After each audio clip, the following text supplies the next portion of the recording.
हमारे साथ मौजूद हैं आचार्य पंडित विनोद चौबे जी। उनसे जानेंगे कि जो हनुमान जयंती मनाई जाती है उसे लेकर जो महत्व है उस बारे में जानेंगे, और क्या हनुमान जयंती साल में 2 से 3 बार मनाई जाती है इस विषय में भी हम जानने की कोशिश करेंगे पंडित जी से।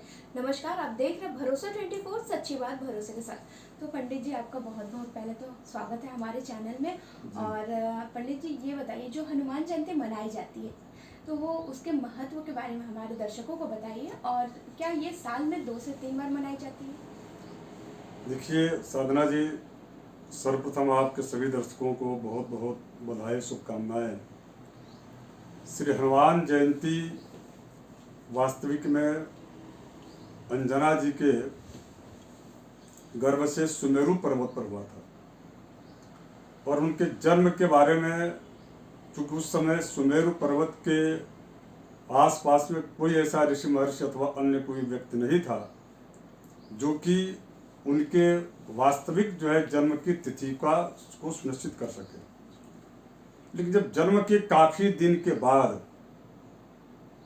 जब उनकी जब लीलाएं हनुमान जी की लोगों के समक्ष जब आने लगी, उनके जो है प्रभुत्व का जब लोगों ने दर्शन किया, उनके ज्ञान का, उनके बल का जब लोगों ने दर्शन किया, तो अनेकानेक जो ऋषि महर्षि हुए वो अपने अनुसार हनुमान जी के जन्म की तिथि को सुनिश्चित किया।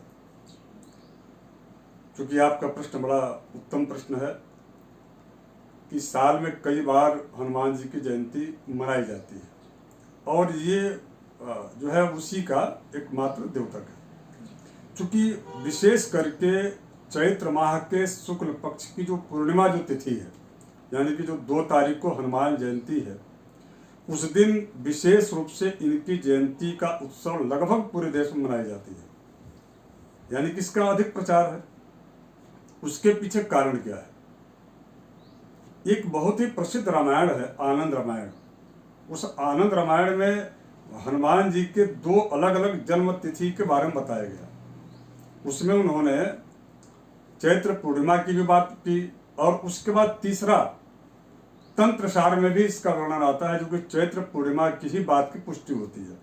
और सबसे बड़ी बात यह है कि जहाँ पर पूरे इस जो है सनातन संस्कृति का भौगोलिक जो अध्ययन करने वाला एक बहुत ही अत्यधिक प्रचारित, एक बहुप्रशंसित एक पुराण है, जो कि स्कंद पुराण है। स्कंद पुराण में भी भगवान श्री हनुमान जी महाराज के जन्म का जो तिथि है वह चैत्र पूर्णिमा को ही सुनिश्चित किया। इसलिए चैत्र पूर्णिमा की जो तिथि है वह अत्यधिक जो है महत्वपूर्ण है, और उसी दिन इसको लोग मनाते हैं।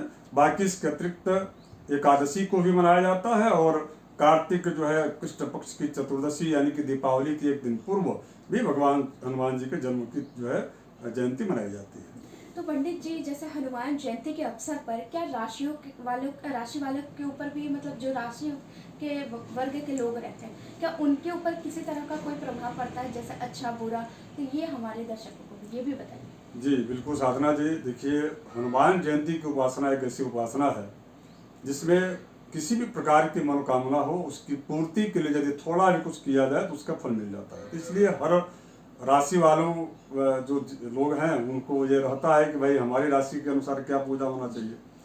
तो मैं आपके इस चैनल के माध्यम से बताऊं कि सबसे पहले मेष राशि, चूंकि मेष राशि के स्वामी मंगल है और वो ये उन्हीं का पर्व है, तो मेष राशि वालों के लिए यदि वो लाल वस्त्र धारण करके लाल फल का यदि भोग लगाते हैं हनुमान जी को विशेष रूप से, और मसूर दाल के दान करते हैं, तो उनके जो है विशेष करके उनके लिए बड़ा लाभदायी रहेगा। अब रहा सवाल दूसरी राशि वृष राशि, इसके जो है स्वामी शुक्र होते हैं, और वृष राशि या काल पुरुष की दूसरी राशि है।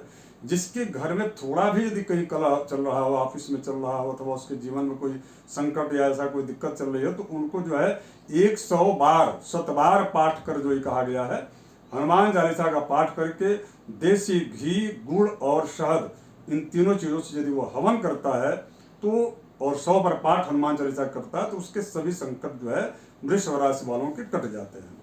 अब बात मिथुन राशि की या तीसरी राशि है।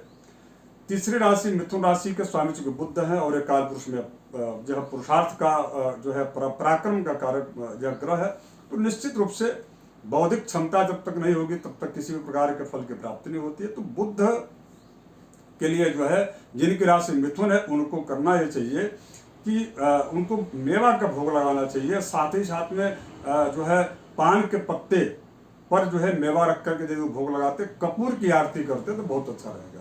कर्क राशि वालों को केवल मात्र जो है आप दूध और घी और उसमें थोड़ा सा आप जो है गुड़ मिला करके यदि आप उससे आहुति करते हैं और हनुमान चालीसा का ही पाठ कर लेते हैं तो भी आपके लिए, कर्क राशि वालों के लिए बड़ा ही लाभदायी रहेगा। बात रहा सवाल सिंह राशि के, देखिए सिंह राशि पंचम राशि है, स्वामी सूर्य है और ये वो राशि है जो सूर्य यानी कि हनुमान जी के गुरु हैं। तो हनुमान जी का जीवन ही प्रारंभ गुरु से होता है, श्री गुरु चरण सरोज रज निज मन मुकुर सुधार। तो सिंह राशि वाले जो दर्शक हैं वो अपने गुरु के दीक्षा प्राप्त जो लोग हैं उनको अपने उनके मंत्र का जप करना चाहिए। मान लीजिए कि वो दीक्षा नहीं लिए हुए हैं तो उनको जो है हनुमान चालीसा में, चूंकि शुरुआत ही इसकी यहीं से हुई है, तो हनुमान चालीसा का पाठ करना चाहिए और उनको किसी भी गरीब को लाल वस्त्र का दान करना चाहिए। बात रहा सवाल इसमें कन्या राशि की, तो कन्या राशि के लिए जितने भी दर्शक हैं जो इस न्यूज चैनल को देख रहे हैं, तो मैं आपसे यही कहूंगा कि जब भी आप पूजा करने बैठते हैं तो उसमें माँ अंजना का ध्यान जरूर कर लीजिए। यानी कि अंजना जी के गोद में कल्पना कीजिए कि अंजना जी के गोद में भगवान हनुमान जी बैठे हुए हैं और उसी स्वरूप का ध्यान करते हुए आप यदि हनुमान बाहु स्तोत्र का पाठ करते तो बड़ा आपके लाभदायी रहेगा।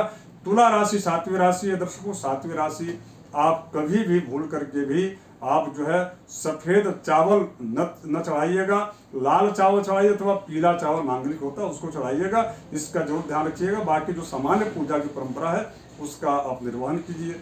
अब रहा सवाल वृश्चिक राशि, चूंकि आपकी राशि शनि की ढैया भी है चल रही है, तो आपको विशेष रूप से लाल फल का जो है हवन करना चाहिए। देखिए हवन का बड़ा विधान है, धूप दिखाने का बहुत अत्यधिक विधान है और उसमें हनुमान जी की प्रसन्नता होती है। तो धूप से आप यदि सेवा करेंगे हनुमान जी की तो बड़ा आपको जो है लाभ मिलेगा।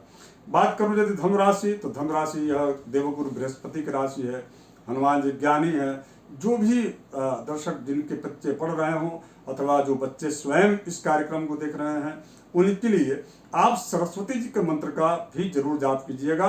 नहीं तो आप ओम हनुमते नमः, हंग हनुमते नमः इस मंत्र का आप जाप कीजिएगा तो भी आपको बड़ा लाभ मिलेगा। मकर राशि, अभी अभी आपकी राशि मकर राशि वालों चूंकि शनि के साथी से आप मुक्त हुए हैं तो अब आपके लिए कोई दिक्कत नहीं है। फिर भी यदि आप हनुमान जी के मंत्र की साधना करते हैं, विशेष करके ओम हम हनुमते नमः इस मंत्र का जप कीजिए और तुलसी जी की माला पर आप जप कीजिएगा तो निश्चित रूप से आपको जो हनुमान जी की बड़ी विशेष कृपा होगी, क्योंकि यह उनकी उच्च की राशि है मंगल की। तो इसका जरूर आपको ध्यान रखिए, केवल जप करने मात्र से आपको फल की प्राप्ति हो जाएगी। अब हम बात करेंगे 3 राशियों की एक साथ, कुंभ और मीन और फिर पुनः मेष राशि।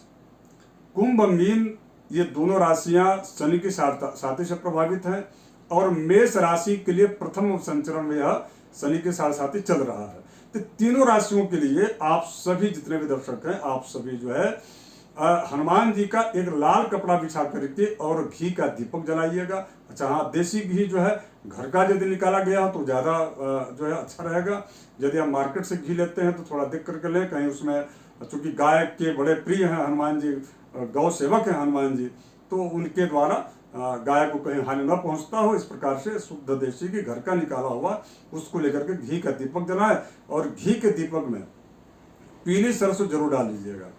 इसके करने से शनि की साथी से जो आपके कार्य में, आपके व्यवसाय में, आपके व्यक्तित्व में, आपके राजनीतिक क्षेत्र में, आपके कैरियर में, आपकी पढ़ाई शिक्षा में यदि कोई भी तनिक भी कोई बाधा आ रही होगी तो वह बाधा निर्मुक्त हो जाती है, हनुमान जी की बड़ी कृपा होती है। तो ये 3 जो है राशि वाले आप इस उपाय को जरूर कीजिएगा।